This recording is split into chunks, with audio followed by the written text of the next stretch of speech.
Hello traders, Gary Wagner here. It is 10:23 in Honolulu, 4:23 in New York on Thursday, 16th day of March 2023, and this is the daily report for gold and silver. Market participants are laser focused on the FOMC meeting to be held next week. Speculation regarding the next step of the Federal Reserve is fluid and changes day to day.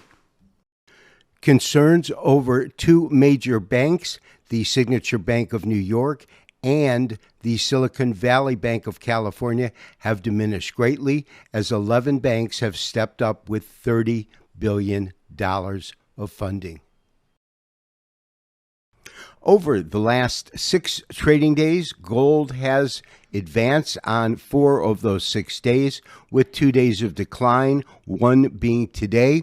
Gold, basis the most active April contract, is currently trading down $7.60 and fixed at $1,923.70.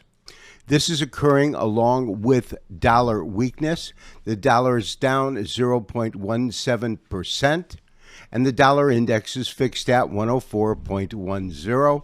Lastly, silver continues to decline, down approximately 0.31%, with the most active March contract fixed at $21.81.5. Traders, as you know, we are currently flat with no active trades after our stop was hit yesterday, resulting in profits of $7,000 per COMEX contract. Today, a surprise announcement that 11 major U.S. banks would put $30 billion into a fund to help prop up any of these two banks that have insolvency problems, and that diminished concerns about a banking meltdown. We do have gold trading at about $18.25, and as I spoke about yesterday, I am hoping to see this market dip a little bit so we can re-enter. The optimum price point to enter would be roughly at $1,875. That corresponds to 3 things. The first is the gap that was created between the high of last Friday and the open of this week's Monday. Secondly, that corresponds to the 50-day moving average. And lastly, it corresponds to a 38.2% fib retracement from the last leg of this rally from 1719 to 1975. While we acknowledge that recent moves have been largely headline-driven, with less weight placed on technical indicators in the market. However, our technical studies still serve to provide us with good entry and exit points.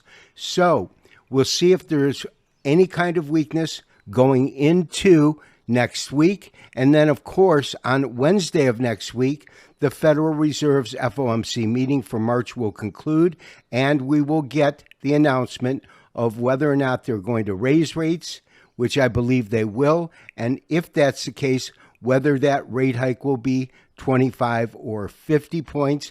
I believe 25 is still the most likely scenario on the table. This has been Gary Wagner wishing you, as always, good trading. We will talk to you tomorrow for the next daily update and review. Bye-bye.